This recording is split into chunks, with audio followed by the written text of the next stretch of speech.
Symphonie de l'enfant, Louis comme enfant, on l'enfant a prié le feuille, mais elle est toujours contaminée. À la claire fontaine c'était beau, mais ici c'est un joyeux chaos. Combien payons-nous pour cette eau? Et qu'est-ce qu'on paye? En termes réglementaires, et pour rester sur le sujet de la qualité, quelle est l'obligation de L'obligation, c'est celle qui est définie par la directive européenne, EDCH, qui a été revisée récemment. On a revu toutes les normes particulières. Mais une partie des normes de cette directive est interprétée bizarrement en France. En gros, par moment, on a mis des seuils parce que c'est un seuil, c'est ce qu'on pouvait détecter. Zéro, ça n'existe pas, en gros. Donc on a mis, par exemple, 0,01 microgramme parce que la technique ne permettait de détecter que 0,1 microgramme. Mais l'objectif, c'était 0. Sauf qu'en France, on a interprété ça comme une norme qu'on pouvait adapter. Et il y a des cas où on l'a multiplié par 9, par exemple. Métabolites. Les métolachlore, là, par exemple. Donc il y a deux visions des choses. Il y a une vision réglementaire stricte. La directive nous dit qu'il ne doit pas y en avoir. Si les systèmes de détection s'améliorent, eh bien, il faut qu'on améliore la qualité. Puis l'autre qui consiste à dire, bah, écoutez, surtout, n'allons pas trop loin parce que ça va coûter cher. Mais bon, enfin, la directive est lisible. Hein. En fait, il y a toute une partie. Une directive, c'est généralement lisible. Les annexes sont assez rébarbatifs parce qu'il y a une centaine de pages avec des produits chimiques assez peu réjouissants et des chiffres en face, mais pour tout le reste, c'est assez compréhensible. Et l'esprit, c'est bien celui-là. En tout cas, mais... Donc, ce que vous a présenté Philippe, ici, c'est quelque part un peu... C'est une solution, mais c'est la solution peut-être de ceux qui baissent les bras. Je plaisante. Donc, moi, je suis Christophe Levisage, donc je suis... accessoirement, et c'est à ce titre surtout que j'interviens aujourd'hui, habitant de Porspoder. Je me suis intéressé à ma facture d'eau quand je suis arrivé ici il y a quelques années parce que j'ai trouvé quand même quelques bizarreries. Mais je suis aussi vice-président d'Eau et Rivières de Bretagne, donc qui est cette association irresponsable, qui a fait baisser les courbes, dont on parlait, mais ça va baisser toute seule, n'est-ce pas? Et qui pense précisément qu'on est dans une logique pompeusement appelée désormais au niveau mondial l'ONS, une santé. En gros, nous sommes des membres des composantes de l'environnement. Et si nous nous portons mal, l'environnement n'a pas de raison de se porter bien. En gros, il n'y a pas de raison qu'on accepte que pour l'environnement l'eau soit polluée et puis que pour nous, elle ne le soit pas. Donc on essaye globalement, même si on est réaliste, de dire il va falloir sans doute faire un peu plus pour l'humain que pour l'environnement, mais la logique, c'est faire en sorte déjà d'arrêter les pollutions qu'on met dans l'environnement et qui sont inutiles. Donc, mais les deux se rejoignent, encore une fois. Mais... par exemple, on défend des principes qui ne sont pas visiblement retenus par tout le monde. Là, le principe qu'on vous a présenté, c'est j'accepte de payer pour que l'eau soit propre. C'est le principe pollueur-payeur. Hein. Alors que celui qui était écrit dans la loi, c'est pollueur-payeur. Ça peut se discuter encore une fois. Mais c'est un sujet de débat et on en aura, je pense. Et il y a d'autres points que vous allez voir dans la présentation. Alors, donc, je ne sais pas si on va voir quelque chose, mais vous le verrez sur l'écran. En fait, ce que je vais vous présenter, ça s'inscrit dans le petit cycle de l'eau. Alors, le grand cycle de l'eau, vous le connaissez tous, hein. L'eau s'évapore, que ce soit dans les océans beaucoup, un peu à terre. Elle reste dans l'atmosphère, elle finit par précipiter. Dans tous les bassins versants, tout ceci arrive dans les fleuves et ça repart à la mer. Ce grand cycle de l'eau. Nous, on est dans le petit cycle de l'eau, on s'inscrit là-dedans parce qu'on en prélève une petite partie. Autant le grand cycle de l'eau, il va dans l'atmosphère, autant le petit cycle de l'eau, il reste sur Terre. On prend de l'eau, on la consomme, on la retraite et on la renvoie dans l'environnement. Et c'est ce petit cycle qui était gratuit dans le temps. On prenait de l'eau et on la buvait. Dans le temps. Très longtemps. Parce que pendant un moment aussi, on balançait toutes les ordures directement dans les eaux et elle n'était pas potable. Il y a eu une grande période de maladies intéressantes. Mais bon, globalement, l'objectif est quand même... Donc ce petit cycle de l'eau que vous voyez mal ici, mais que vous voyez mieux sur l'écran, donc il y a toute une partie production d'eau, dont je ne parlerai pas, mais c'est la partie dont a parlé Philippe, c'est comment on part de l'eau qu'on prend dans la nature pour aller vers l'eau qu'on va boire. Donc, et en fait, ce dont je vais vous parler, c'est ce qu'on paye. C'est-à-dire, à partir du moment où ça rentre là-dedans, on stocke de l'eau, on la distribue, on la consomme évidemment, et puis les eaux usées sont retraitées et on renvoie tout ça dans la nature. Aussi propre que possible, mais pas forcément aussi propre qu'on l'a trouvé en entrant. Donc ça, c'est le principe... pas trop voir l'écran. En iroise, elle vient d'où, l'eau? Alors, on va y venir. Donc, elle vient, comme le disait Philippe, il n'y a pas beaucoup d'eau de nappe en Bretagne, les nappes ne sont pas très profondes, donc c'est essentiellement de l'eau de captage, et on pourrait la capter chez nous, hein, en iroise, il y a de l'eau, il y a tout un tas de petits cours d'eau, etc. Mais comme il l'a dit déjà, malheureusement, cette eau n'est pas forcément ni disponible ni accessible. Je vais y venir. N'est pas disponible parce qu'elle est peut-être déjà captée par d'autres. Hein. Ce que nous buvons, ce que les cochons boivent, c'est pas nous qui le buvons. Même s'il n'y a pas d'irrigation ici, globalement cette eau est déjà consommée. Et puis d'autre part, c'est pas seulement un problème de quantité, c'est un problème de qualité. Hein, on a parlé des nitrates et des pesticides et tout ça. Toute cette eau est globalement pas consommable, et pour la rendre consommable, il faudrait de gros travaux. Donc globalement, on fait venir essentiellement notre eau d'ailleurs. Hein, l'essentiel de ce qu'on consomme en Iroise vient de l'Élorn, par le Haut du Ponant, qui est le producteur d'eau ici, dans cette, ou bien du syndicat des eaux du Baléon, au nord, à Lernivis, qui est exploité par Suez, mais qui produit de l'eau à partir de la Berbrac. Et c'est ces eaux-là qui arrivent chez nous et que nous buvons. Le paradoxe, c'est qu'on a beaucoup d'eau en Iroise, mais celle qu'on boit vient d'ailleurs. Alors pas complètement, puisqu'il y a effectivement quelques captages, mais globalement, pour l'instant, l'eau vient d'ailleurs. C'est d'ailleurs une partie du coût. Plus on va la chercher loin, plus il faut la payer. Hein. C'est certain que si on se contentait de l'eau de son puits, encore une fois, elle serait gratuite. Si on prenait de l'eau locale, on n'aurait pas dépensé de l'argent pour faire des kilomètres ou des dizaines de kilomètres de gros tuyaux, de mettre des ponts, des châteaux d'eau, etc. Tout ça rentre dans le prix. Enfin bref. Donc stockage, château d'eau, distribution, des pompes, des compresseurs, consommation de nous, les eaux usées, et puis ensuite tout ça. Bon, le service public, là-dedans, c'est deux parties.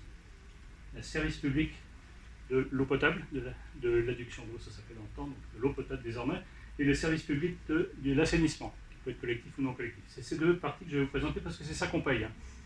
Donc, encore une fois, puisqu'on ne peut plus se contenter de prendre l'eau dans la nature et puis de la rejeter après. Donc, alors, il faut voir qui est responsable de tout ça. Donc, les responsabilités de la production d'eau potable, ce n'est pas une mission de service public. Hein. Ça peut être un service public, un service privé ou un service public. C'est-à-dire que ça peut être un syndicat de communes, par exemple, ou un syndicat de qui on veut d'ailleurs. Des personnes publiques peuvent s'organiser pour produire l'eau potable, alors le produire elle-même ou bien le faire produire par un industriel, peu importe, c'est le producteur, c'est celui qui achète, c'est celui qui vend, c'est pas forcément celui qui fait. Ça peut être public ou ça peut être purement privé, hein, mais globalement quand même, l'eau du départ, l'eau sauvage, si j'ose dire, elle est publique par définition, donc il y a quelque part l'intervention d'un acteur public. Mais ça ne fait pas partie d'un service public obligatoire. En gros, les communes ou bien les EPCI, établissements publics de coopération intercommunale, donc la communauté de communes, ici, le CCPI, n'a pas d'obligation de produire de l'eau potable. Elle a l'obligation de fournir de l'eau potable, donc il faut bien qu'elle le trouve quelque part. Donc elle l'achète, ou en partie le produit un peu en régie. Alors en revanche, ce qu'elle a l'obligation de faire, c'est la distribution d'eau potable.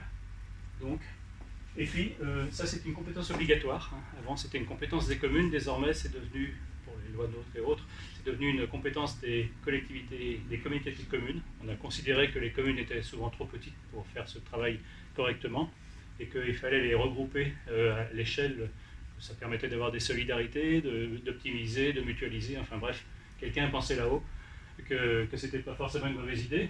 En réalité, d'ailleurs, c'est sans doute pas toujours une mauvaise idée. Donc, de passer, à part les questions démocratiques qu'évoquait Philippe tout à l'heure, c'est que la démocratie de la commune, on la connaît bien, la démocratie de CCPI, les communautés de communes, tout ça, c'est une démocratie indirecte qui échappe un peu à notre contrôle. C'est quand même un service dont on a besoin tous les jours. Hein. C'est un service vital, plus encore même que les réseaux routiers, n'est-ce pas? Et pourtant, déjà, on voit bien qu'avec ce système de la dilution, l'eau se concentre et puis la responsabilité se dilue.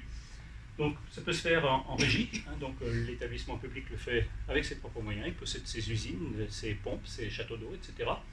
Il peut aussi posséder tout ça et puis les louer, en confier l'exploitation à un exploitant industriel. On a des grands en France, hein, les Veolia, Suez et autres, qui sont vraiment des spécialistes de la technique, des sujets, et qui eux sont les exploitants qui le font dans le cadre d'une délégation de service public. Donc s'ils ne sont pas responsables du service public, ils sont juste l'opérateur.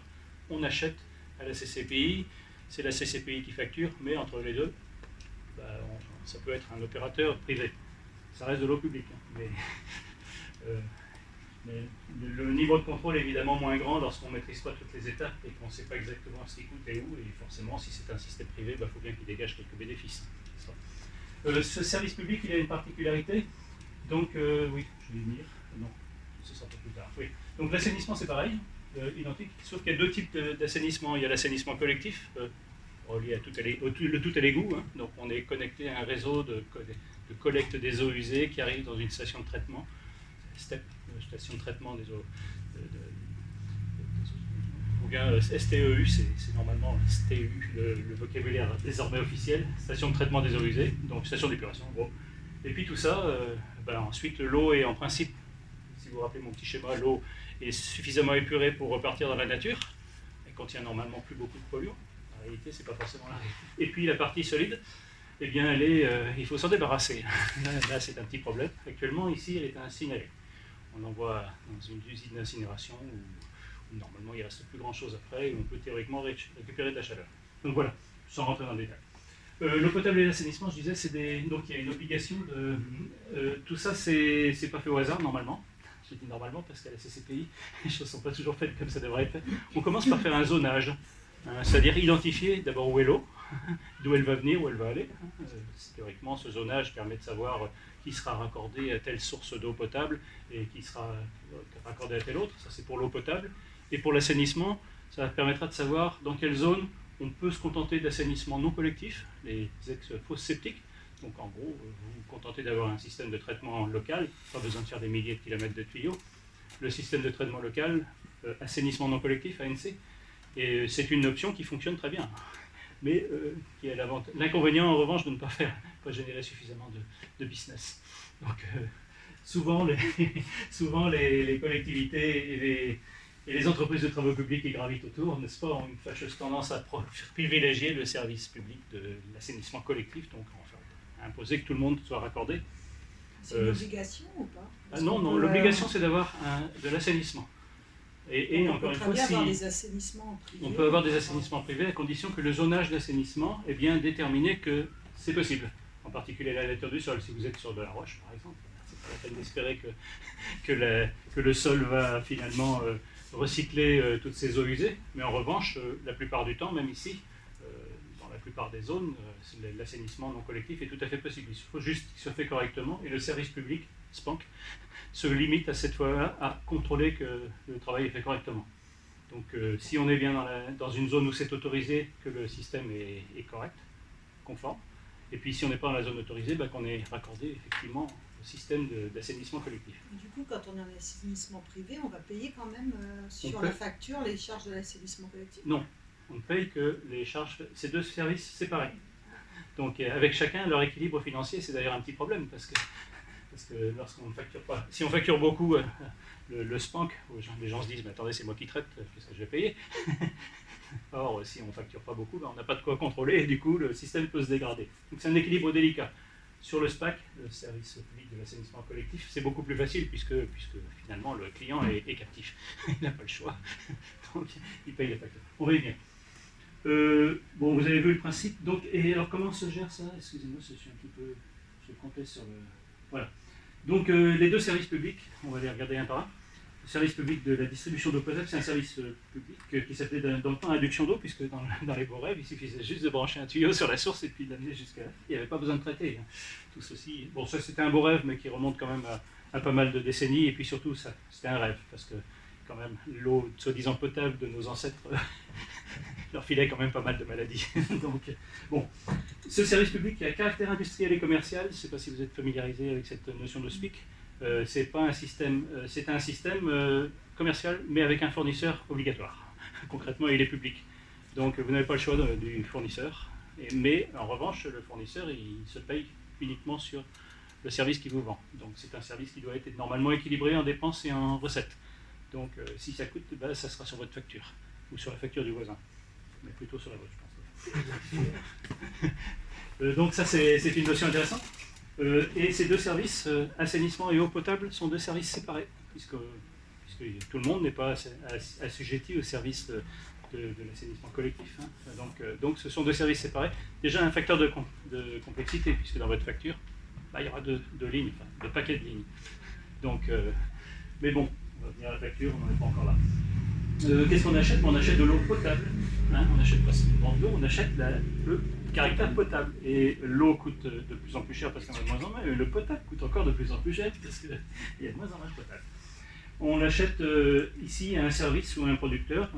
J'ai cité tout à l'heure le SEBL, syndicat des eaux du Baléon, donc, qui est un syndicat intercommunal situé dans le nord du Baléon, entièrement contrôlé par l'élevage industriel. Excusez-moi, c'est Rivière de Bretagne qui reprend le dessus. Donc ils nous vendent l'eau qu'ils produisent, ou bien d'ailleurs l'eau qui est produite par d'autres, sur laquelle touche la commission. Mais passons. Donc on a un fournisseur ici qui produit de l'eau et qui l'a fait aboutir dans nos tuyaux. Et l'autre producteur, Eau-du-Ponant, société publique locale, elle, un autre acteur public dont la gouvernance est un peu plus large que celle des syndicats intercommunaux où il y a des élus.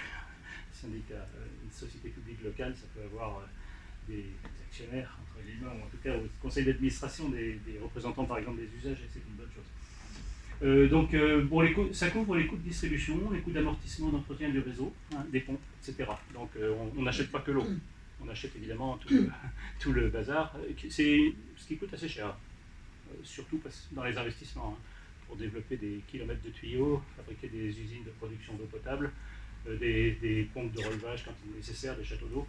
Tout ça coûte un peu cher, donc la part fixe de ce service, le coût de ce service est assez élevé.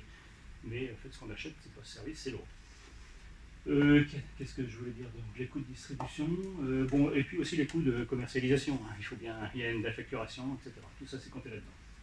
Et à qui on achète? Un seul fournisseur, la CCPI. Tout ça, même si derrière, il y a des producteurs d'eau, etc. Tout ça, c'est normalement transparent. Ça devrait être derrière, vous ne devriez pas le savoir.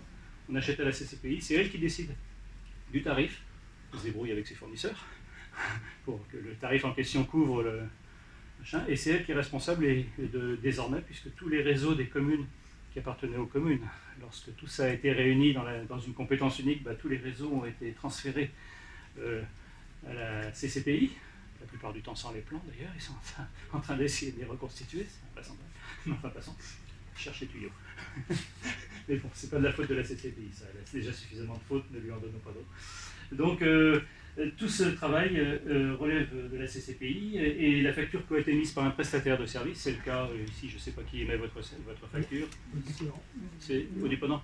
Oui, c'est Eau-du-Ponant, voilà. Bon, il y a des endroits où c'est Suez, il y a des endroits où c'est même la facture est récemment par exemple est émise directement par la CCPI, enfin c'est un peu compliqué, mais on y va venir. Bref, peu importe, il y a un seul fournisseur, peu importe qui soit là. Et puis, dans la facture, on va voir qu'il y a des complexités inutiles, mais tout ça, évidemment, la facture ensuite est partagée entre celui qui fournit le service, celui qui achète les tuyaux, etc. Passons sur ces détails. Alors maintenant, voilà, rentrons dans le vif du sujet. On parle de consommation là-dedans, et qui consomme quoi? Alors, généralement, c'est l'inconnue la plus complète, ce truc. Donc, moi, j'ai voulu fouiller un peu, j'ai mis en demeure la CCPI de me fournir des informations. Alors, c'était pour quelques années, des informations de consommation par point de branchement. En gros, la question était de savoir qui consommait, pour voir d'abord s'il y avait des économies possibles, et puis d'autre part, pour voir si la facture était bien équitablement répartie entre ceux qui consomment beaucoup et qui payent peu, et ceux qui consomment peu et qui payent beaucoup. Parce que c'était mon impression quand j'avais commencé à regarder ma facture, j'avais trouvé bizarre. Donc la première question, c'est de savoir qui consomme quoi. Donc ici, je ne sais pas si vous êtes familiarisé avec certainement, ce genre de courbe, n'est-ce pas? Donc on retrouve ici, alors ça c'est des tranches de 10 mètres cubes par an. Donc ici vous avez la tranche 30-40 mètres cubes par an et on sait combien de consommateurs, combien de branchements plutôt, pas de consommateurs. Un branchement c'est généralement environ 2 personnes en moyenne à la CCPI, 1,9 et une bricole, je ne sais pas comment ils font ça.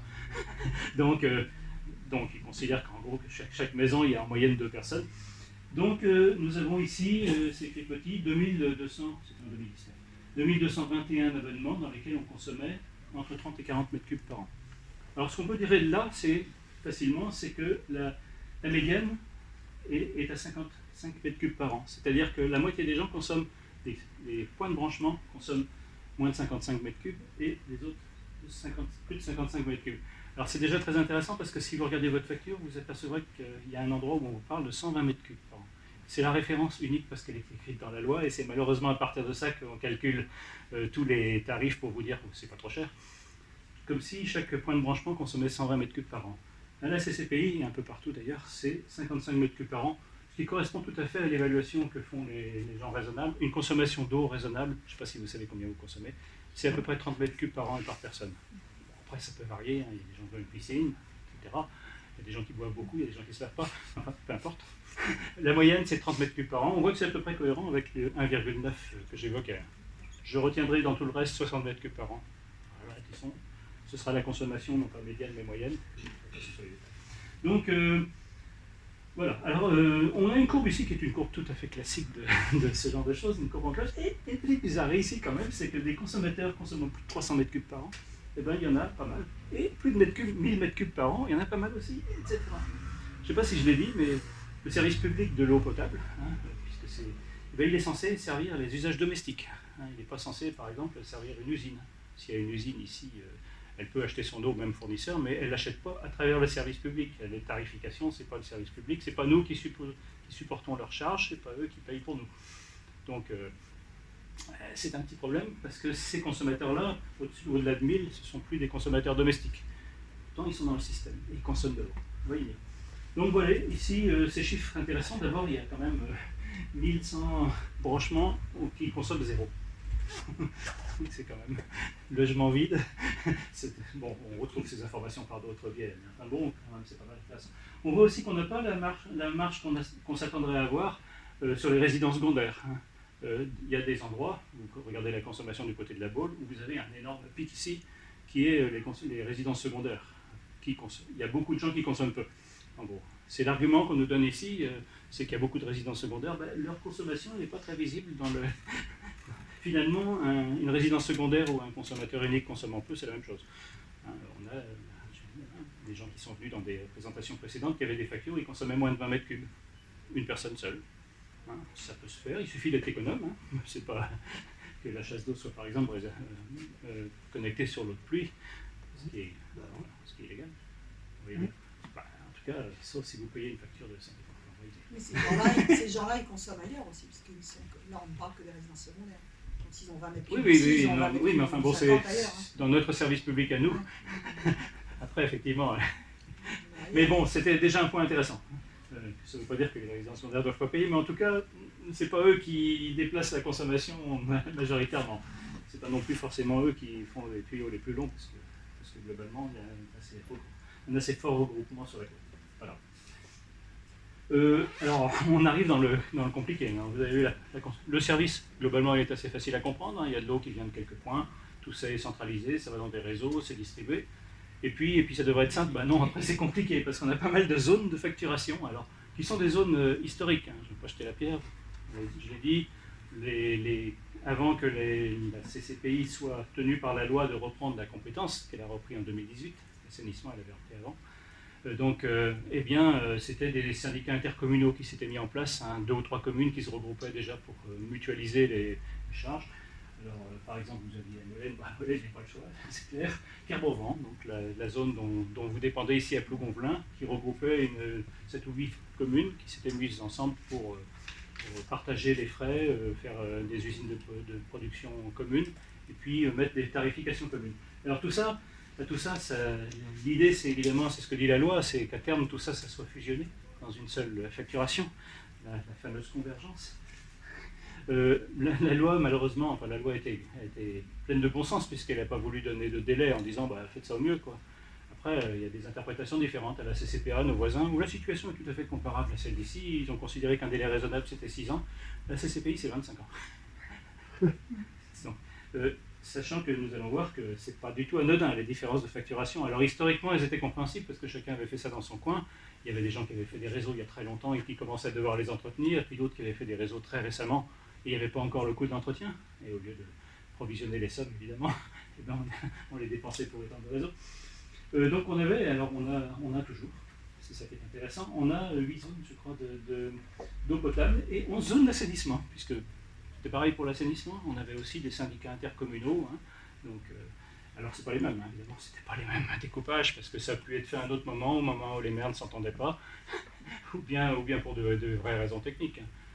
Lorsque tous les bassins versants convergent vers la même station d'épuration et que tous les tuyaux descendent, c'est peut-être pas plus bête de se regrouper plutôt que de faire des pompes qui font repasser sur les côtes. Il y a de bonnes raisons parfois, souvent de mauvaises, mais toujours est-il que on vit avec ce passé. Ce passé se traduit par, d'abord, les 25 ans, le reste vous avez compris en travers de la gorge, je trouve que c'est pas raisonnable, et surtout ça fait des divergences, enfin des inégalités qui confinent parfois à l'inéquité entre les différentes. Vous allez voir que les tarifs sont effectivement très très différents. Alors les tarifs sont peu lisibles, hein. Je l'ai pris, non, ça c'est juste ce qui a été voté par les élus. Je pense que les élus communautaires qui sont très nombreux ici pourraient en témoigner, c'est quand même pas très, très lisible. Alors moi je suis pas élu communautaire. Non, il y en a. Oui, Je suis membre de la commission. Ouais. Oui. Donc, c'est pas très lisible, hein, effectivement, pour aller regarder ça de près, surtout à travers des tableaux de ce genre. C'est pas très très simple. C'est pas avec ça que vous saurez effectivement si vous payez plus cher que les autres, parce que souvent c'est donné en deux parties. Hein. On vous donne la part délégataire, la part conseil, la part CCPI. C'est à vous de faire la somme. Enfin bref, compliqué. Et surtout, c'est quand même intéressant, c'est de voir le coût marginal. Donc, en gros, combien coûtent les premiers mètres cubes et combien coûtent les derniers mètres cubes. Si vous consommez le premier mètre cube, combien il vous coûte, hein. Déjà, il y a une part fixe. Ce ne sera pas obligatoire, mais enfin, il est admis qu'il y a une part fixe. Il y a des coûts fixes, hein. Je le dis, le service de l'eau potable, même si vous ne consommez rien, il a bien fallu mettre le réseau, l'entretenir, donc il y a des coûts fixes. Et donc, il n'est pas forcément normal qu'il y ait une part fixe, mais celle-là, vous la payez que vous consommiez ou rien.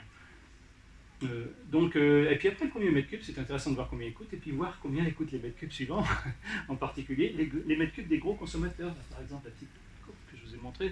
Et là, ce qui est assez intéressant, c'est caractéristique de la CCPI et d'ailleurs de toutes les zones sous contrôle agricole en Bretagne. Donc, en fait, le tarif est dégressif. C'est-à-dire que le premier mètre cube coûte très cher, et puis les derniers pas cher du tout. Ils coûtent tellement peu cher qu'ils coûtent moins cher que le prix qu'on les achète. Ça commence à devenir bon quand même. En gros, les petits consommateurs, vous, moi, payent l'eau qu'on vend pas cher aux gros consommateurs. Intéressant. Bon, on va y revenir. Vous comprenez bien que c'est partie des choses qui me... C'est nous qui payons pour les autres. Pour les gros, oui. C'est pas les autres, pour les gros. Oui. Alors après, ça peut être un choix social, hein, encore une fois. Hein. Maintenant, le choix de faire payer les petits consommateurs par les gros, c'est rarement un choix social, puisqu'ils ont déjà payé la partie. Voilà. Donc, alors la facture est en deux parties. Hein. Je ne sais pas s'il y a des gens qui sont venus ici avec leur facture, mais pour la lire, c'est pas forcément simple, mais pour la comprendre, c'est relativement simple. On a deux parts, eau potable et assainissement. Deux blocs de lignes.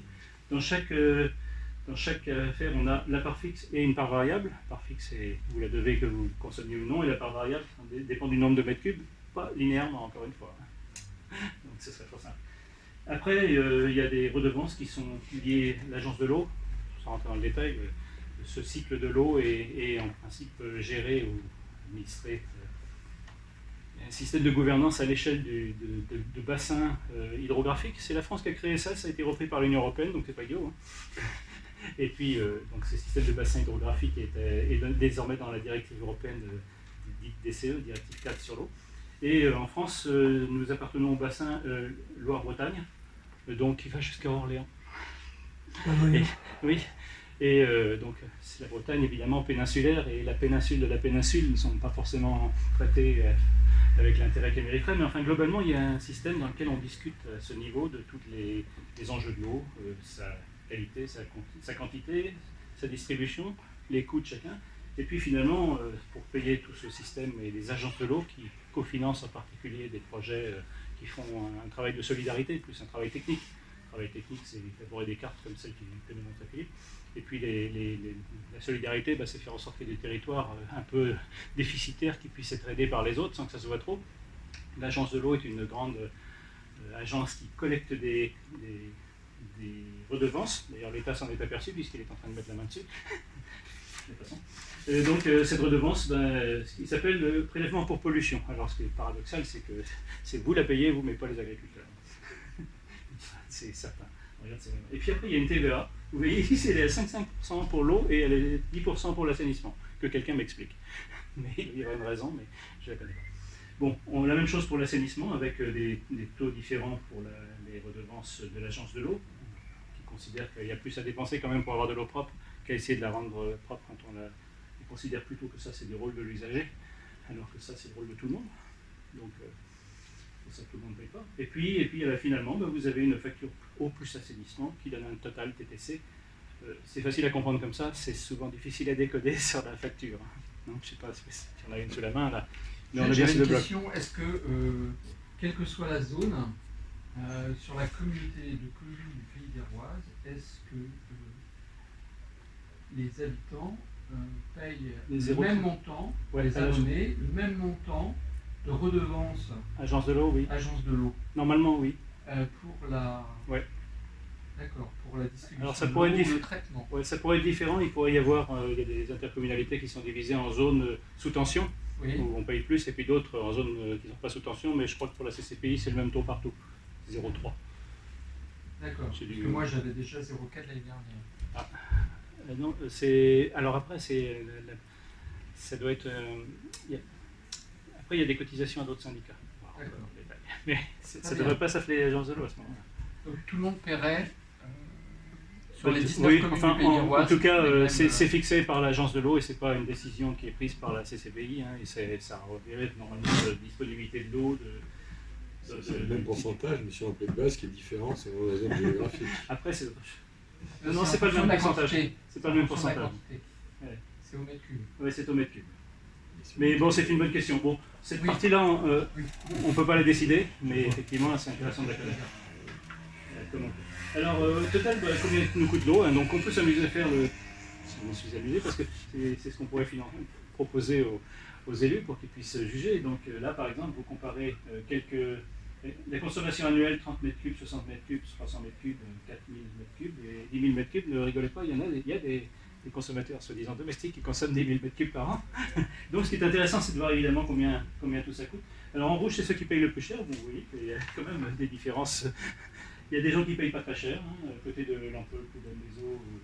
Curieusement d'ailleurs, avec les eaux, c'est curieusement, c'est parce que la Suez, c'est là qu'on fait.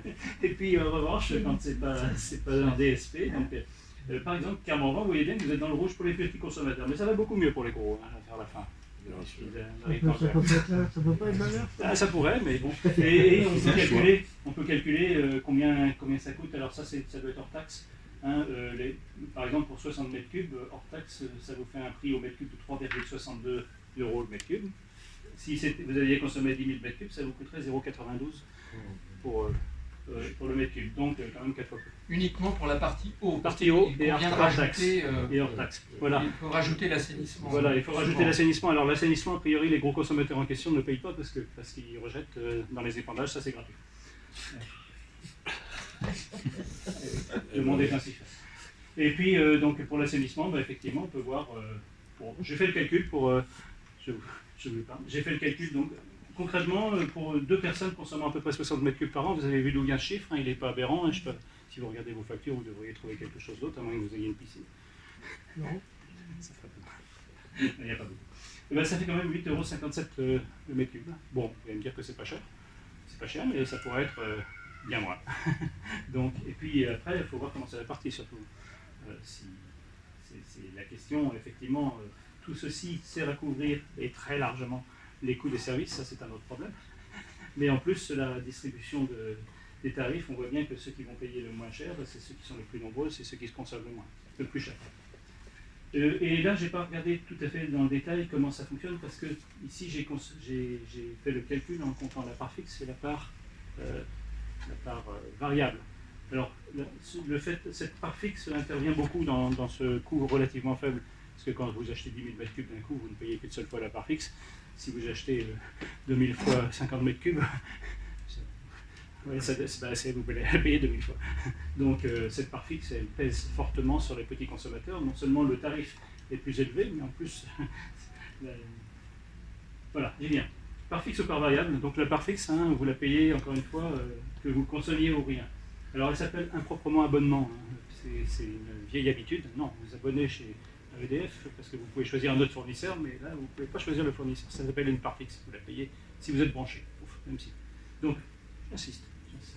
Parce qu'on a des droits en tant qu'usager qui sont plus forts que ceux de l'abonné. L'abonné, il a le droit de changer, mais il ne peut pas se plaindre du service, alors que l'usager, il n'a pas le droit de changer, donc il a le droit de se plaindre du service. Surtout quand c'est lui qui a élu les représentants au conseil d'administration. Donc, il n'y a aucun rapport avec les charges fixes, hein, contrairement à ce qu'on nous raconte. Hein. Je prends souvent l'exemple de l'autoroute. Si vous arrivez sur une autoroute, vous payez au kilomètre, à peu près. Vous ne payez pas de charges fixes. Pourtant, l'essentiel des coûts d'une autoroute, c'est des charges fixes. Mais bon, c'est un choix de répartir ou non c'est un choix qui n'est pas juste un choix financier. Évidemment, c'est beaucoup plus confortable pour le fournisseur si tout est tout un temps par fixe. Hein. C'est ça, votre abonnement téléphonique, c'est le cas. Il n'y a plus de consommation variable, tout est en part fixe. Là, c'est confortable, parce que vous consommiez ou non, de toute façon, l'argent tombe. Et comme il a été calculé largement pour couvrir le prix du service, c'est bon. Mais dans un service public, ça devrait peut-être être plus... Et c'est assez désincitatif en termes de consommation, je vais y revenir. Cette part variable n'est pas toujours proportionnelle. La part variable, je disais, n'est pas toujours proportionnelle. Vous avez vu les exemples que je donnais. Hein. Nos tarifications, toutes en iroise, il y a 8 zones tarifaires, mais elles sont quasiment toutes, sauf tout à maison, où le prix est fixe. Parce que c'est Suez qui a dit je ne travaille pas avec un prix. Bref. Donc, tous les tarifs sont dégressifs, alors que la loi dit progressif. Hein. La loi dit, et ça a été rappelé d'ailleurs par notre éminent président de la République récemment, que c'est la loi et la volonté politique nationale. En tout cas, l'affichage de la volonté politique nationale, c'est que le tarif est progressif, c'est-à-dire globalement que, comme l'eau potable, encore une fois, c'est à usage domestique. Hein. On n'a pas de raison de consommer plus que nos besoins, et nos besoins ils sont physiologiques, et tout ce qui tourne autour. Hein. Boire l'eau, consommer, laver son linge, etc. Tous les besoins domestiques, ils sont quand même relativement bien délimités, et ils sont pas proportionnels à ce qu'on veut exporter aux États-Unis ou en Chine. Donc, voilà. Donc, certains, j'avais dit, payent le mètre cube moins cher que ce qu'on achète au producteur. Là, c'est quand même quelque part. C'est pas, encore une fois, sur le principe pour un service public, c'est pas forcément anormal que certains usagers, c'est une forme de solidarité. Donc, certains usagers payent moins cher que ce qu'on achète. Mais quand même, ça pose quelques problèmes de principe, surtout quand c'est les gros là, qui ne sont pas des consommateurs domestiques. Je sais pas, vous avez commencé à deviner qui c'est. Plus convenant en 2024, j'avais mis les chiffres à jour, et c'était surtout pour vous donner une idée. Le petit consommateur, sa part variable, elle est de 34%. En gros, 70%, 75% de sa facture, 65%, pardon, sa facture est la même, quoi qu'il consomme. C'est pas très, très encourageant. Déjà, il ne consomme pas beaucoup, mais en plus, s'il consommait moins, il paierait quasiment le même prix. Donc, bon, c'est un peu dissuasif. Bon, ça s'améliore un tout petit peu quand on consomme plus, parce que la part variable devient plus grosse, mais enfin, globalement, la partie qui constitue pour l'essentiel des consommateurs, puisque vous avez vu que la médiane était à 55, là je parle de 60, donc l'essentiel des gens payent plus pour la part fixe que pour la part mobile, la part variable. Alors voilà, j'en arrive à la fin de tout ça. C'était juste pour poser un peu le paysage, hein. Ça fait beaucoup d'informations, mais je pense qu'elle est... Bon, la ressource, hein, on a des points d'attention en iroise qui sont clairement la ressource, hein, en termes d'eau brute. L'eau brute, c'est celle qu'on trouve dans la nature, hein, celle avant qu'on commence à la traiter pour la rendre consommable, hein, propre à la consommation humaine, dit la directive. C'est sa définition de l'eau potable. Haute consommation humaine, ça s'appelle. Donc, on n'a pas dit quelque chose. La quantité, hein, on pompe beaucoup sur les ressources. Ça ne se voit pas, parce qu'une bonne partie des ressources sont pour l'instant pompées par des usagers qui ont un droit de forage. Par exemple, lorsque vous demandez une autorisation pour un élevage de porcin, vous déclarez un forage, et puis vous êtes en principe censé indiquer combien vous allez prélever, et puis le déclarer. Vous ne payez rien, mais vous êtes censé le déclarer. Personne ne déclare rien. Donc quand on essaie de faire le total de tout ça, on s'aperçoit qu'il y a une bonne partie de l'eau qui est consommée sur l'Iroise, elle est consommée par les exploitations agricoles. Bon, c'est lié à notre système industriel. Ceci dit, si c'était une autre industrie, il y aurait un compteur et il serait relevé par la préfecture. Là, c'est curieux, c'est pas relevé. Donc, une grande quantité de cette eau, elle est pompée par des forages privés. Hein. On importe donc l'essentiel de notre eau, ce qui est quand même, pour moi, paradoxal. On a largement de quoi l'eau disponible, en prélevant qu'une partie, évidemment. Il faut que l'écosystème fonctionne, il faut que les poissons puissent nager, etc. Mais la consommation humaine, elle est très faible par rapport à tout ça. Et il n'empêche qu'on est obligé d'en importer une bonne partie, à la fois pour des raisons de qualité. Les nitrates, c'est la partie visible de cet iceberg, mais derrière, la partie immergée de l'iceberg augmente encore, même si la partie émergée diminue. Entre parenthèses, moi il y a 30 ans, j'avais posé la question à la Commission européenne, puisque je suis pas mal travaillé avec ces gens-là, de savoir comment ils avaient fixé ces 50 mg au doigt mouillé. La réponse était au doigt mouillé. On se doutait bien que c'était pas très dangereux, que 50 c'était un chiffre rond qui collait à tout le monde, et puis on a réussi à se mettre d'accord là-dessus, donc s'il vous plaît, Si quelqu'un réussit à prouver que c'est dangereux, ben à ce moment-là, on reverra. Il a fallu 30 ans pour arriver aux études qui montrent que finalement, c'est 50 mg de nitrate par litre. Bon, c'est pas normal de trouver des nitrates comme dans la l'eau. dette publique à 3% du PIB, c'est pareil. C'est pareil, oui. Même d'eau mouillée. Donc, quand on voit les gens reconstruire une logique scientifique derrière tout ça, bon, c'est pas un chiffre idiot. Attention, c'est pas un chiffre idiot. Mais il a pas. D'ailleurs, les chiffres ronds, hein, c'est comme les promesses. Hein. Quand on dit qu'on va investir 10 milliards dans quelque chose, c'est une promesse en l'air. Quand on dit qu'on va mettre 1222,42 €, ça a plus de chances d'être réel. Mais pour ça, c'est aussi de la pratique du système. Donc, le deuxième point, c'est celui de la qualité. Et les deux sont liés, hein, parce qu'on peut avoir beaucoup d'eau, mais elle n'est pas potable, elle n'est pas transformable, puisque le coût du traitement serait très élevé. C'est le cas chez nous. Hein. Ce qu'on a, on a de l'eau, mais elle est, même s'il y en a moins qu'on devrait en avoir, elle est pour la plupart du temps très très polluée par des nitrates et par des pesticides, des métabolites de pesticides et puis d'autres produits qu'on ne va pas chercher parce qu'on sait bien qu'on les trouverait. Mais bon, globalement, on importe. Deuxième point, la qualité. Hein. Donc c'est une eau déjà dégradée. Hein. Vous voyez, la protection des ressources, bon, Philippe l'a déjà dit, hein, la protection des ressources, c'est en fait un captage, ça impacte une zone relativement faible. C'est-à-dire que quand on ne pompe pas énormément d'eau, on sait que l'eau qu'on va pomper, eh bien, c'est quelques kilomètres carrés autour du point de captage. Il suffit qu'il n'y ait pas de pesticides sur là, pour qu'il n'y ait quasiment pas de pesticides dans l'eau. Ça, c'est démontré et connu de tout le monde. Et d'ailleurs, on sait même contourer ces zones, ces périmètres de captage. Et puis, la logique, c'est les fixer dans la loi d'ailleurs, hein, c'est de les protéger. Alors, les protéger ne veut pas dire les mettre sous globe, quoique ce serait une bonne solution par moment. C'est de laisser les systèmes naturels qui peuvent être de l'herbe, qui peuvent être même, par exemple, on peut y faire du foin, sans problème, on laisse l'herbe pousser, on la coupe, il suffit juste de ne pas y rajouter d'intrants et pas mettre d'animaux qui risquent de polluer la terre, mais enfin, elles ne sont pas inutilisables pour l'agriculture.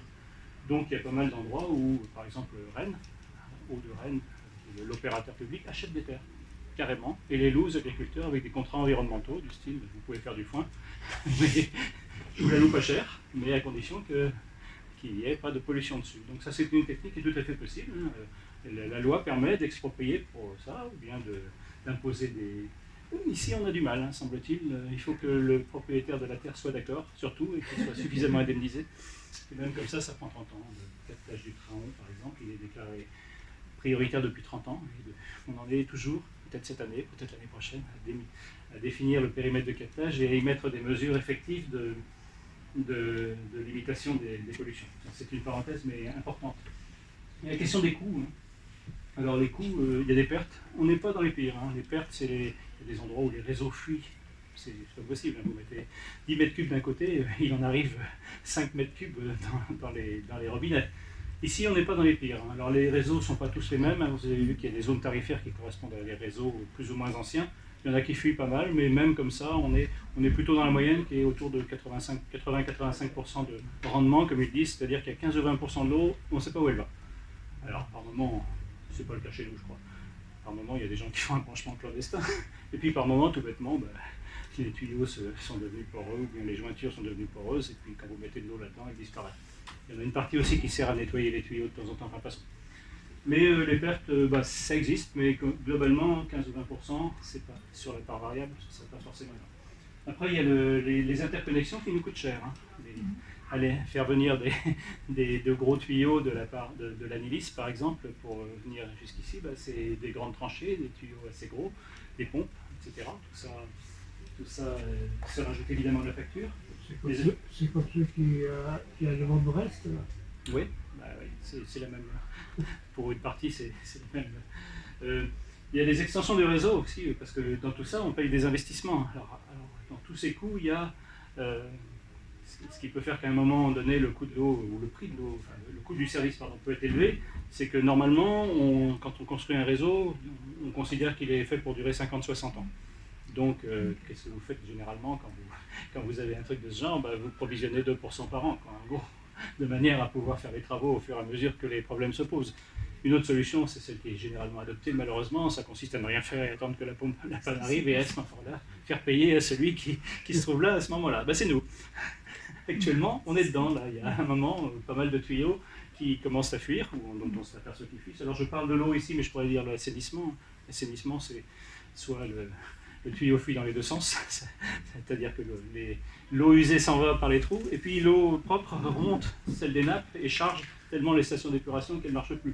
Bref, passons. Il y a pas mal de trucs qui nous arrivent en ce moment, qui sont liés au fait que pendant bien longtemps, la gestion par les communes, et c'était une des raisons d'ailleurs pour laquelle on a enlevé la gestion, hein, sur 5 ans, un élu, il a le choix entre dépenser l'argent et puis le garder pour l'avenir, il le dépense, hein, c'est clair. Donc on espérait qu'avec ça, on allait mettre en place un système un petit peu plus rationnel de capitalisation. C'est un service qui se regarde sur la très longue durée. Les services de réseau, hein, vous investissez un réseau, que ce soit pour l'électricité, le gaz ou bien l'eau, eh bien le réseau il est là pour très longtemps, il n'y en a qu'un seul, on ne peut pas en mettre plusieurs, et puis il faut l'entretenir en permanence. Donc tout ça, c'est quelque chose qui coûte. Et qui commence à nous coûter maintenant, encore une fois, parce que tous ces syndicats intercommunaux, ils n'ont pas forcément été très, très responsables, et globalement, on est en train de payer maintenant pour à toute vitesse un grand nombre de travaux qui auraient pu être étalés, ou en tout cas préfinancés par un prélèvement de 2% supplémentaire, par exemple. Autre problème, les extensions de réseau. On a toujours des élus qui rêvent que l'urbanisation va s'installer partout, et un bon moyen d'installer l'urbanisation, c'est de viabiliser les terrains. Et qui paye les tuyaux, c'est pas celui qui va être abonné, il n'est peut-être pas encore là, mais c'est ceux qui sont là actuellement. Donc, vous voyez que sur les coûts, on a quand même pas mal de choses, hein. On a des investissements pas forcément responsables, surtout quand on n'a pas de PLUI, ou qu'on ne sait pas en gros où on va construire et qu'on commence par construire les réseaux, ou étendre les réseaux un peu au petit bonheur, en tout cas sur des logiques plutôt politiques que d'urbanisation. Quand on n'a pas non plus traité. Et puis globalement, il peut y avoir aussi dans certaines communes, dans certaines intercommunalités, la volonté de faire travailler les entreprises de travaux publics, parce que ça quand même, c'est bien. Creuser des tranchées, mettre des tuyaux et refaire les routes, c'est quand même...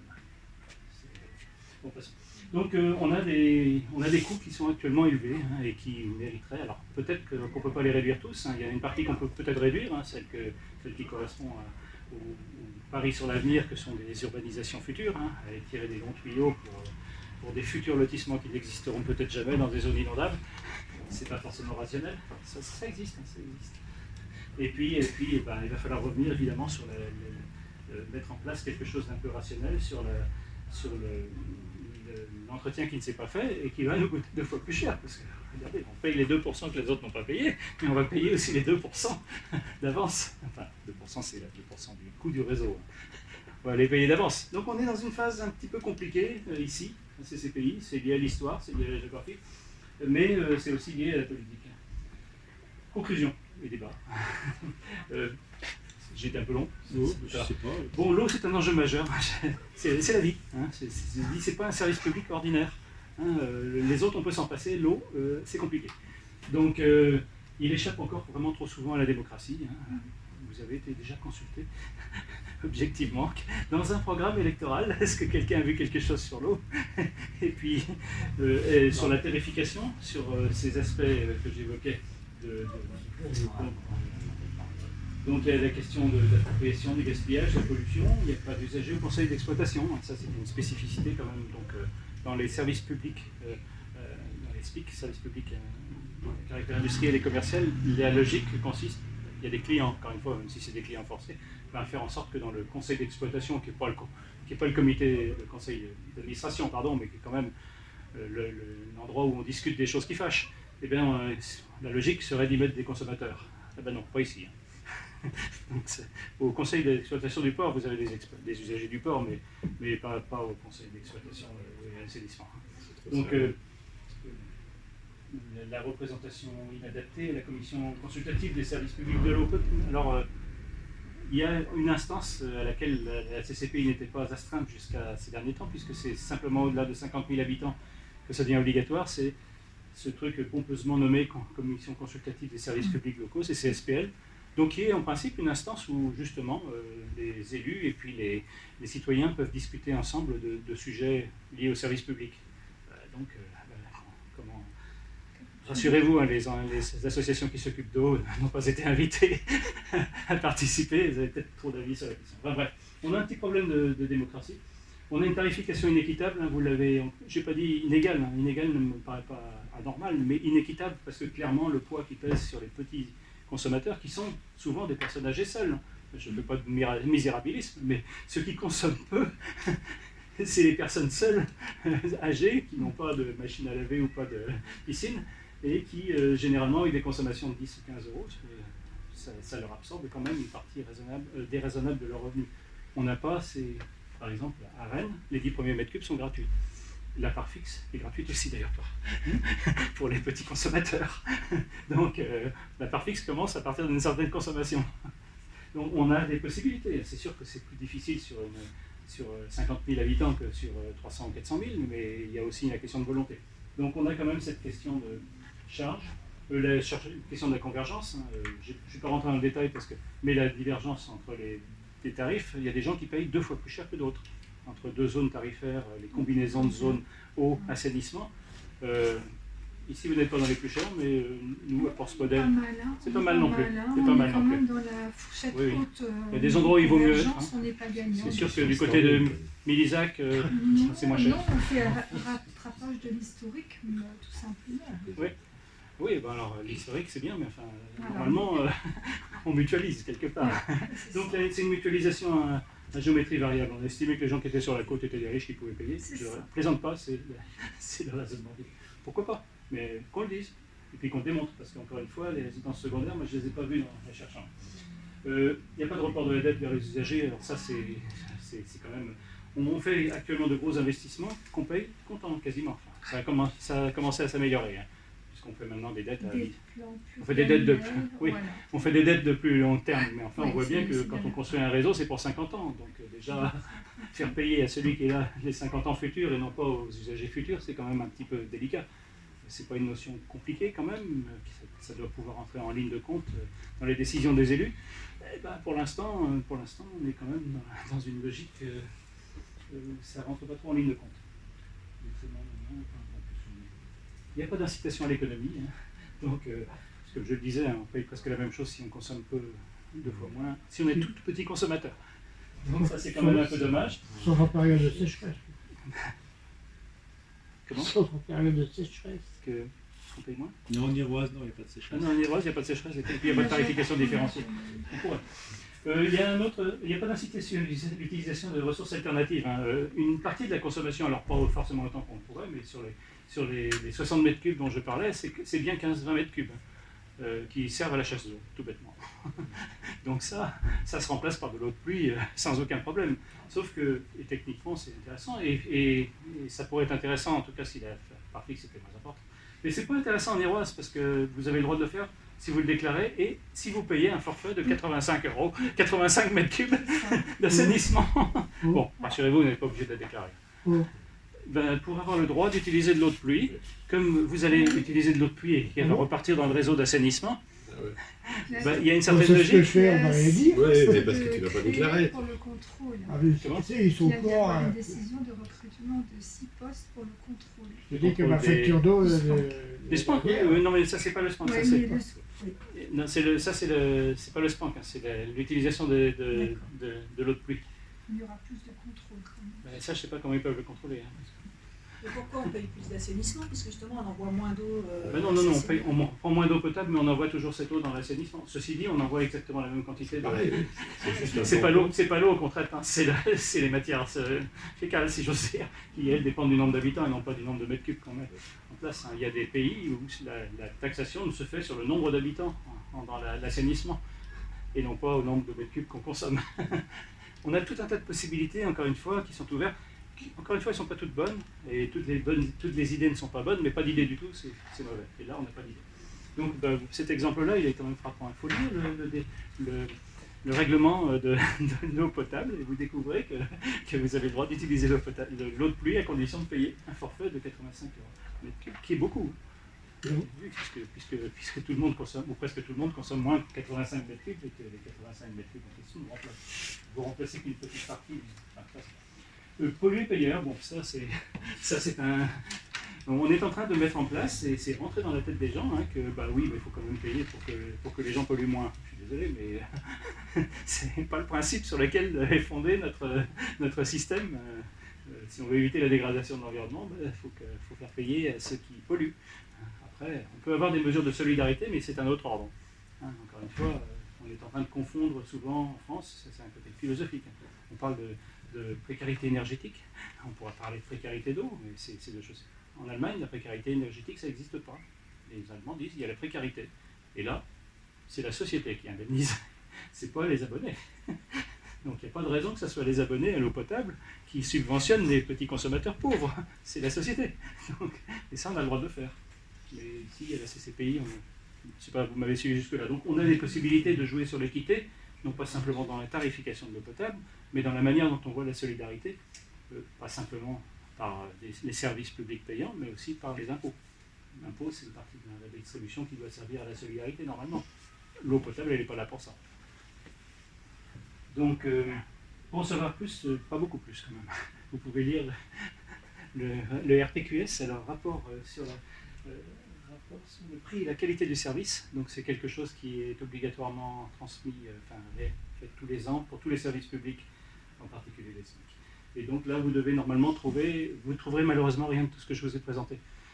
Parce que c'est le compte-rendu du service, hein, combien ils ont fait d'interventions, etc. Mais c'est pas ça qui vous intéresse, en tout cas c'est pas ça qui nous intéresse. Ce qui nous intéresse, c'est qu'est-ce qu'on achète, qu'est-ce qu'on paye, combien on le paye, et puis pourquoi ces choses ont été... Donc, conclusion et début de ce débat éventuellement, peut-être c'est que peut-on faire pour faire évoluer tout ça. Bon, vous avez bien compris que je n'avais pas dit dès le début que c'était un truc simple. Si vous l'avez pas.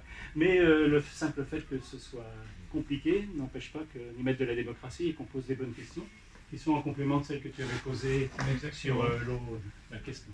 Après, voilà, peut-être que vous comprenez pourquoi ces questions-là en amont ont été posées et peut-être que vous avez évolué dans ce que vous avez raconté par rapport aux réponses qu'on peut apporter. Bon, ceci dit, c'est pas un sujet passionnant. Moi j'ai deux questions qui se rejoignent un peu. C'est un élu, est-ce qu'il a du pouvoir pour réguler les polluants sur sa commune, interdire certaines choses, certains produits utilisés par les agriculteurs par rapport à la loi française ou pas? Et j'aimerais bien finalement un résumé de ce qu'un élu peut faire pour faire baisser le prix de l'eau sur sa commune ou améliorer sa qualité. Améliorer sa qualité. Voilà. Je pense pas qu'il peut le faire. Oui, il n'y a pas beaucoup de... Non, il y a des marges à l'échelle communautaire. Un maire peut rien faire. Un maire peut difficilement faire interdire la compétence. Ni pour il peut. empêcher les polluants, ni pour... les polluants, il pourrait parce qu'il a une compétence, une obligation sanitaire. Il a aussi des responsabilités de police. C'est dit, chaque fois qu'il essaye de le faire... Après, il faut y aller, il faut avoir les moyens aussi de mesurer objectivement les choses. Interdire... voilà, parce que j'ai envie d'interdire, ça n'a pas marché. Après, il y a les questions d'équité aussi, là, en particulier, par exemple, le glyphosate est déjà interdit pour les particuliers, il est toujours autorisé pour les agriculteurs. L'essentiel de la pollution vient de l'agriculture. Vous avez vu tous les champs jaunes, là, partout, en ce moment, et surtout sur Plougonvelin, c'est quoi? C'est du glyphosate qui faut. Et ça, on ne peut rien faire. En tout cas, pas les maires. C'est fou, ça fait 50 ans que c'est toujours pareil. Vous dites les maires ne peuvent pas. Il me semble quand même que les maires, c'est pas en tant que maire, mais ils sont automatiquement membres de la communauté de communes. Oui, c'est ça, dans le conseil communautaire. Non, pas forcément. Le maire de Plougonvelin n'est pas élu à la communauté. C'est l'adjoint de sport qui est vice-président, d'ailleurs à l'eau. Oui. Et à chaque fois que j'essaie de poser une question sur l'eau, même s'il est vice-président, j'ai toujours la même réponse, c'est on n'est pas dans une assemblée communautaire. Je ne suis pas élu communautaire, donc je ne sais pas la reposer celle-là. Mais ils évacuent le problème. Donc alors, aucun pouvoir. Direct, non. Partout, le pouvoir, il est chez les citoyens, à condition qu'on leur pose la question et qu'on les associe. Il faut voir aussi que les élus communautaires ne sont pas en faute parce qu'ils n'ont pas de mandat politique. On ne peut pas leur reprocher de ne pas faire ce qu'ils ont promis parce qu'ils n'ont rien promis. C'est pour ça aussi que j'ai posé la question, est-ce qu'on doit, à la CPI, on doit avoir un mandat autour de l'eau, mais c'est valable pour toutes les autres compétences. Cette question a été posée, moi j'étais à ce moment-là au Conseil constitutionnel de l'eau, donc Paris, dans une vie antérieure, au moment où les lois sur l'eau se mettaient en place, et où on réfléchissait sur la mise en commun de tous ces...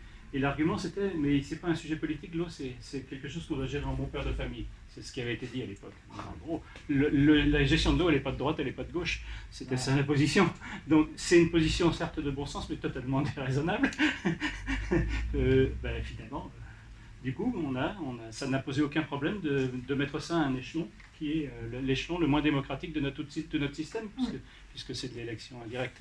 Or, c'est de l'élection de proximité, c'est un service de proximité, et pour moi, sans doute le plus important de tous les services publics. En tout cas, en chiffres, c'est le premier budget de la CCP. En plus, c'est le premier budget. Le budget assainissement, c'est énorme. C'est gigantesque.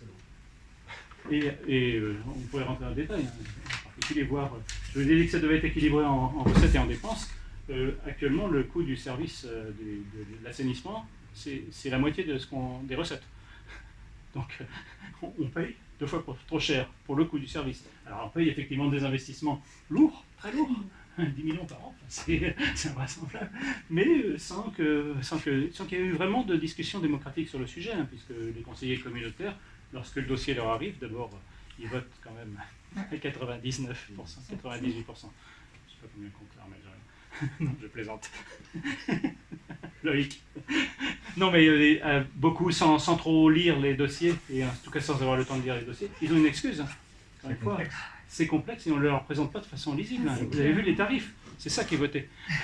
Chaque commission, c'est au moins 200 pages ou 300 pages à lire Ouais. en commission des ressources et moyens. Et pas résumé pour un décideur. Des tonnes de chiffres. Ça peut se résumer pour un décideur, tout ça. Les chiffres, voilà les différentes options, combien ça coûte. Il faut du temps. Ouais, bah c'est À 94,5%. Merci. Le taux est quand même Merci, plus David. élevé. Oui, merci. Il y a, Mais bon, ceci dit, c'est un gros investissement. Il y a 5,5% des élus qui ne partagent pas la politique actuelle, eau et assainissement à la communauté de communes. Peut-être les autres ne les partagent pas, mais ils sont pas posés assez, à mon avis, assez la question en termes de, en ces termes. Parce qu'on ne leur donne pas forcément l'information de façon très lisible. Alors je ne prétends pas qu'elle est très lisible, hein. Tout ça c'est un ensemble de notes prises. C'est pas... Mais quelque part, il y a de quoi poser des questions. On n'est pas forcément compétent pour donner la réponse, mais on est compétent pour poser les questions. Et il y a un certain nombre de questions qui se posent là-dedans, pour lesquelles les réponses qu'on obtient à chaque fois, lorsque effectivement des élus communautaires posent la question, les réponses ne sont pas satisfaisantes. Quel est le coût moyen au niveau de nos voisins sur la CCPA et CCPA, c'est un peu moins cher, mais pas beaucoup moins cher. Et ils sont les mêmes problématiques en termes... Brest Métropole. Brest Métropole, c'est moins cher. Moins cher. Mais bon, il y a l'effet agglomération. Le réseau, par exemple, sur 1 km de tuyau chez nous, vous pouvez avoir 20 abonnés, et à Brest, il y en a 150 abonnés, j'aurais dû dire, un point de raccordement. Mais donc, effectivement, tous les coûts d'infrastructure, tous les coûts d'infrastructure sont réduits quand les réseaux sont plus denses. Et puis après, effectivement, c'est des consommations, quand les gens n'ont pas de jardin et qui n'arrosent pas, par exemple. Il y a de mauvaises et de bonnes raisons. Mais bon, c'est plus difficile pour une grande ville de trouver beaucoup d'eau. Pourtant, nous, l'habitat étant dispersé, les ressources aussi sont dispersées, on peut trouver normalement un cours d'eau, un ruisseau à moins de 2 km. Et l'eau de Brest, elle vient d'où? L'eau de Brest, elle vient des Lornes. Oui. C'est essentiel. Moi, je vais faire 2 observations en tant qu'élu communautaire. Je pense qu'il faut approfondir le dossier sous l'angle particulier et professionnel. Je n'ai pas trop insisté, effectivement. Mais... Parce que c'est un service pour les particuliers. Ce n'est pas un service pour les particuliers et les professionnels. Donc il faut approfondir ce volet pour bien voir les conséquences des consommations professionnelles par rapport au coût global du service que payent finalement les particuliers. Dans l'enquête qui a été présentée tout à l'heure, Philippe, tu as bien dit que les clients, les usagers, avaient pour la tarification certains étaient plutôt d'accord pour avoir un prix stable et l'autre plutôt d'accord pour un prix progressif. Oui.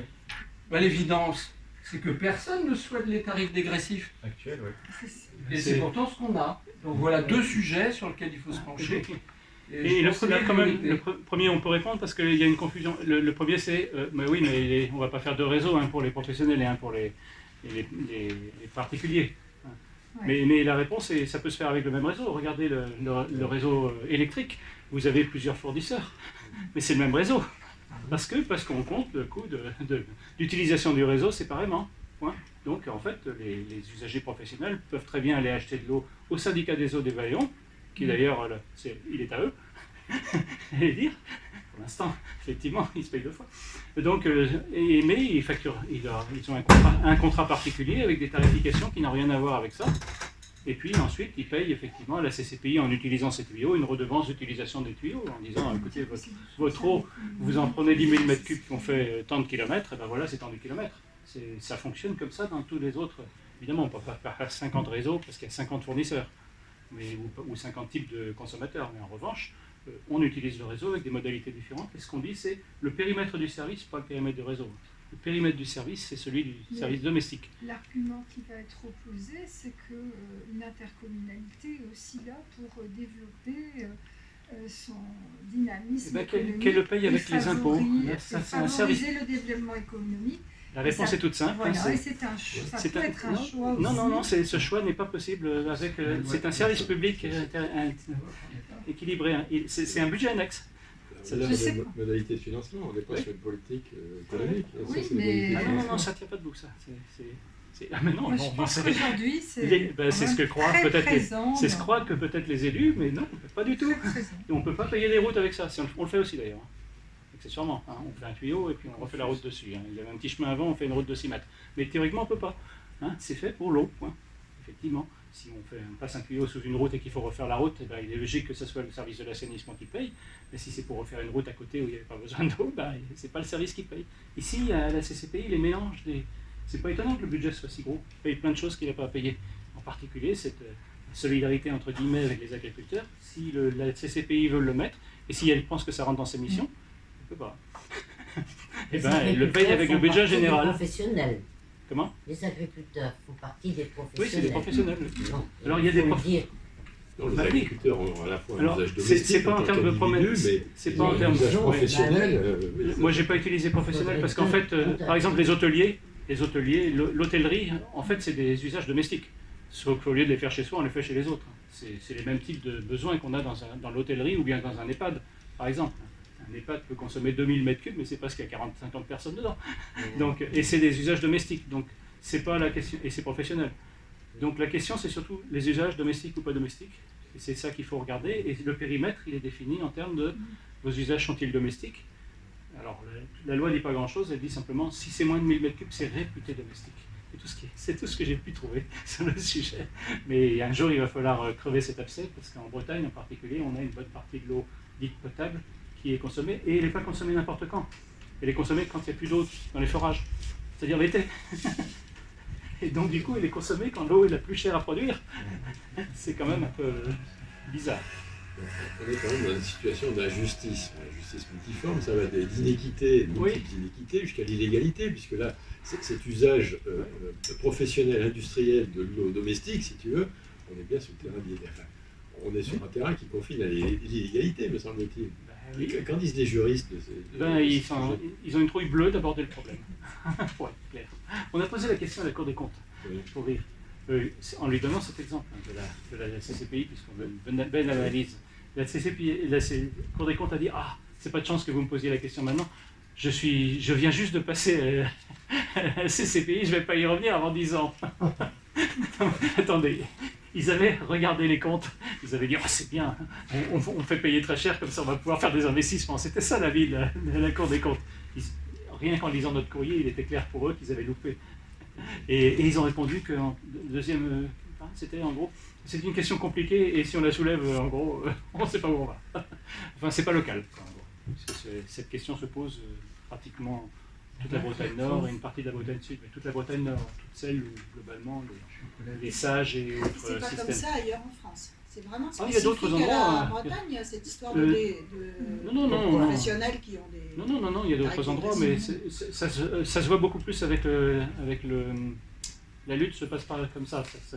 Nous, on lutte pour de l'eau potable. Il y en a, c'est pour l'eau brute. Par exemple, quand on fait de l'irrigation, là, ils se battent avant même que l'eau devienne potable.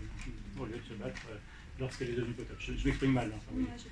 Mais on n'est pas sur les mêmes volumes, mais on est sur une répartition des coûts qui est différente. Sinon, c'est le budget général, effectivement, qui supporte. Et donc l'État et notre cher président qui fanfaronne qu'on va faire du dégressif, C'est pas arrivé jusqu'au préfet. Du progressif, là, c'est... C'est pas arrivé jusqu'au préfet. C'est ballot. Ah ouais, il y a des délais de transmission qui sont... Il y a des cas où ça va plus vite.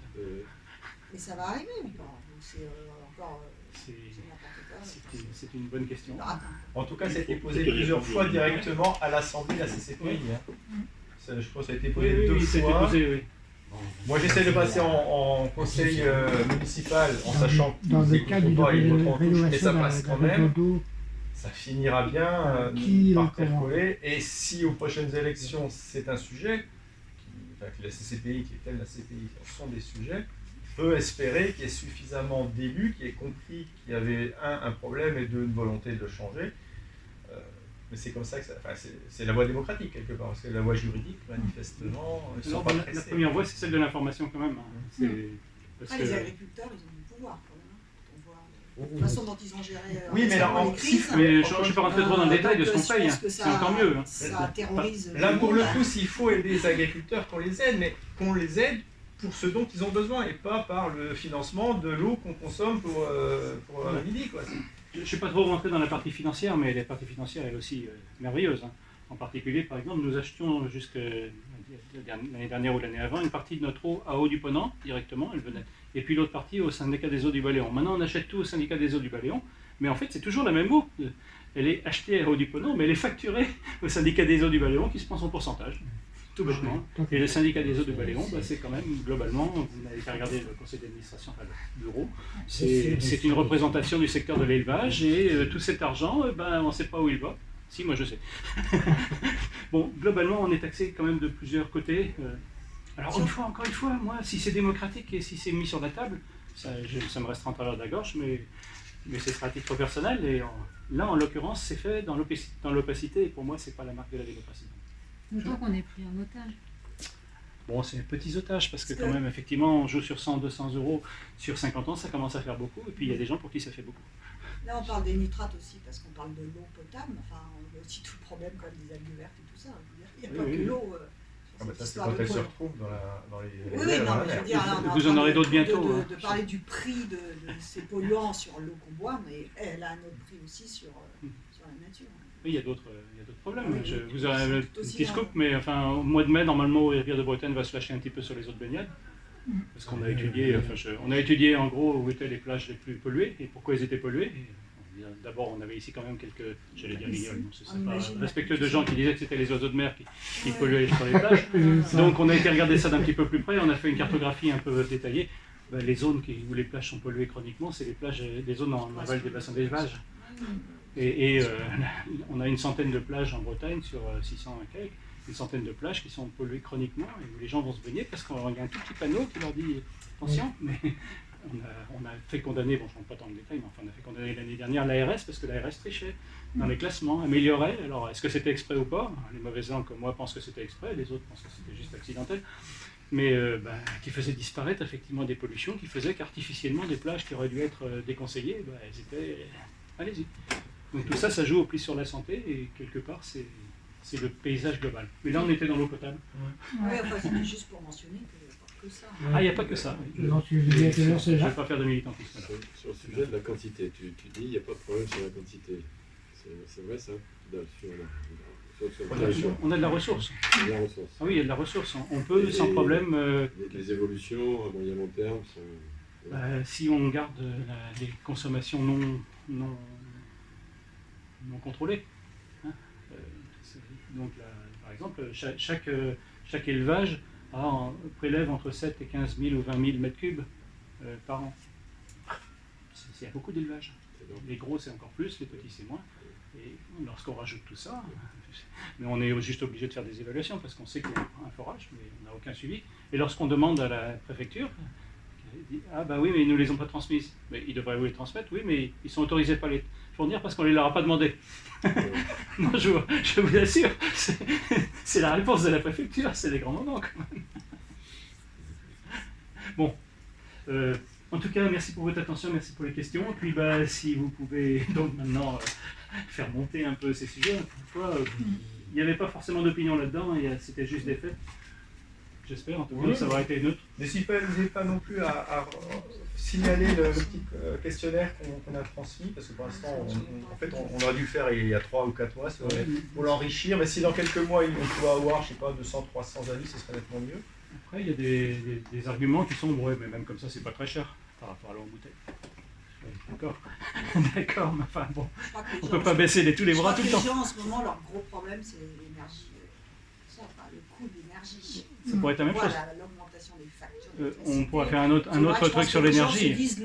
Non, on pourrait faire un autre truc sur l'énergie. Attendez, là, on a le même problème qui est en train de se poser avec la CCPI a créé là aussi une SAS donc, sur l'énergie solaire qui devrait pouvoir servir à l'autoconsommation de la même manière qu'ici. On met des panneaux solaires chez nous en gros et c'est nous qui consommons l'électricité. Non, on l'injecte dans le réseau et on la rachète. Est-ce que c'est raisonnable? C'est sûr qu'il y en a qui s'enrichissent un peu plus dans le système, mais globalement, ce sont des ressources locales. Le soleil est comme la pluie, ça tombe ici. Et on peut utiliser cette énergie-là plutôt que soit la laisser perdre, soit la vendre à d'autres. Et ça aussi, c'est des sujets qui ne sont pas discutés démocratiquement. On a fait une SAS, c'est-à-dire qu'en gros, on a confié le pouvoir public à une société privée qui décide en fonction du rôle des actionnaires. Une cascade de sociétés. Une cascade, mais la CCPI, elle a 49% là-dedans. Si vous connaissez comment marche une société privée, c'est à 51% qu'on décide, c'est pas à 49%. Et curieusement, c'est 49%, pas 51%. Et tout ça, ce sont des choix qui échappent à la démocratie, en tout cas, soit déjà au début parce que les gens n'ont pas bien compris, je pense qu'ils ont voté ça. Et puis après, c'est clair, on a mis le doigt dans un engrenage. Heureusement, la loi interdit de privatiser le service de l'eau, sinon... Une SAS. Pour l'instant. Oui. Une SAS au du pays d'Iroise. Je pense que ça, les gens, l'eau, je trouve qu'ils ne payent pas si cher que ça, je veux dire, on regarde. Sauf quand ils déménagent et qu'ils viennent de région où c'était moins cher. C'est sûr que s'ils viennent d'une région moins chère, oui. C'est l'argument qui est utilisé par l'exécutif communautaire. Oui. Quand on veut aborder ce sujet-là, ils répondent d'emblée, mais personne ne regarde sa facture. Tout le monde s'en fout.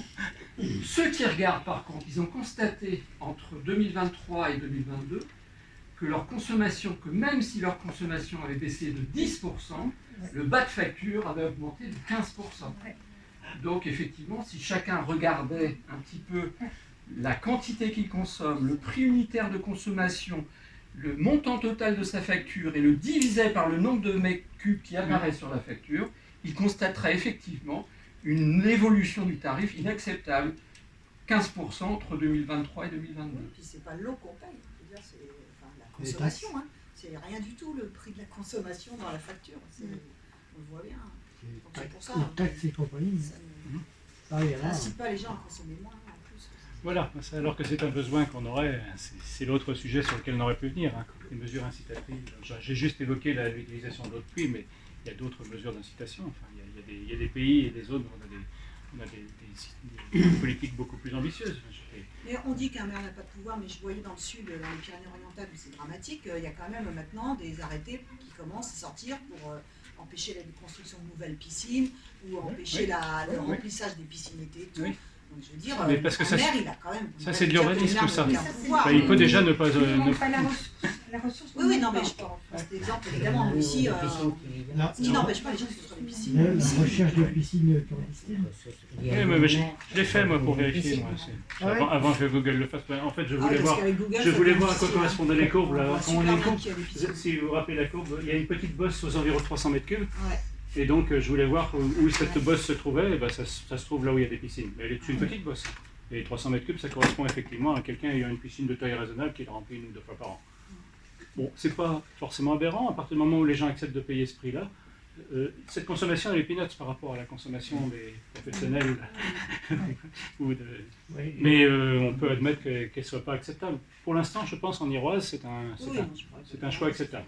Il y a des pays où ça l'est, des endroits, des régions où ça ne l'est pas. Mais c'est des choix de société. Qu'un maire a quand même du pouvoir. Oui, s'il veut aller au combat, il a du pouvoir. Ouais.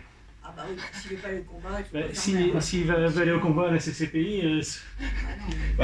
s'il va tout seul, il n'y arrivera pas, mais le jour où il y a 3 ou 4...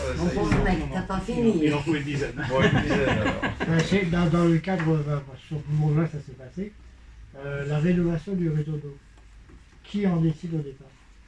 Maintenant, c'est la CCPI. Oui. Toute seule. Ben là, les travaux sur le parking à côté, c'est Un désastre. C'est une pompe. Oui, La mais c'est un relève. désastre. Mais il me semblait qu'elle était finie. Non. Non. Ils l'ont rouvert, il y a un problème ou... Il y avait des histoires de boue, je crois. Ah, mais- Et ils ont tout cassé. Elle est faite pour quoi? Ouais. Alors, expliquez-moi. C'est une Là, pompe de relevage. En fait, c'est une pompe qui était arrivée à Chess. Ouais. Et donc, ils l'ont changé. Moi, j'étais intervenu pour leur dire est-ce qu'ils avaient bien pris le fait que là, c'est quand même submersible à terme, etc. Oui, pas de problème, et les vous des affaires. Et c'est vrai que depuis plusieurs années, et ça s'accélère, il y a des problèmes de refoulement à l'ex. C'est de l'eau potable ou bien de Non, l'assainissement? c'est l'assainissement. Oui, c'est les pompes de relevage. Et là, donc, je qui me descendent, demande là. s'ils n'ont pas réouvert, mais j'en ai pas la certitude, hein, parce que ça va l'air fini il y a 3 semaines. Ils ont tout cassé. Et je vois à nouveau que c'est le bazar. Donc ça récolte les eaux usées. Oui, et ça les envoie, balance parce que sur- le traitement il se fait sur Vers la la falaise, station d'épuration, oui. qui d'ailleurs est un petit peu sous-dimensionné pour l'instant. Il y a une station aussi par là. Oui.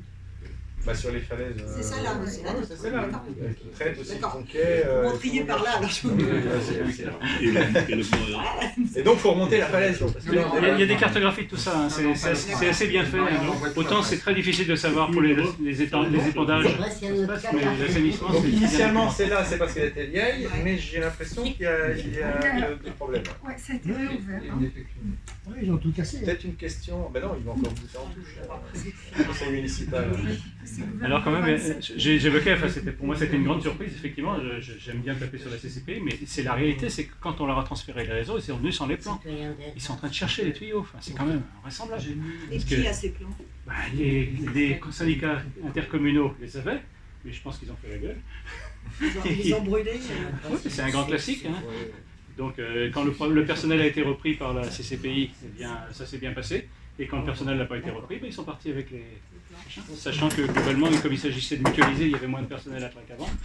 Et ben, c'était une erreur de débutant d'ailleurs, hein, parce que quand même on reprend tout le personnel.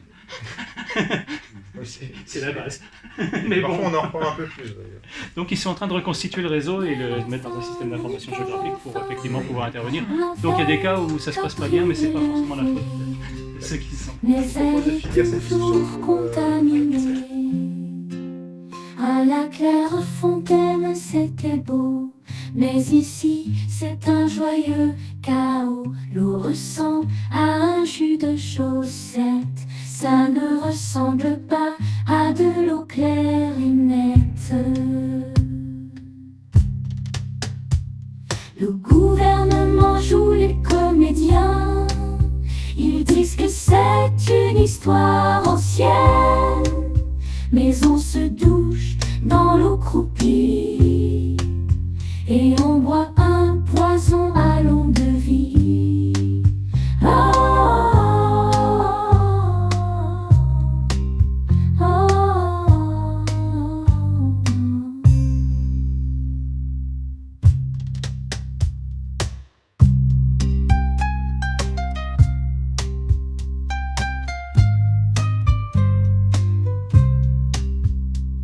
Le gouvernement joue les comédiens. Ils disent que c'est une histoire ancienne. Mais on se douche dans l'eau croupie et on boit un poison à longue vie.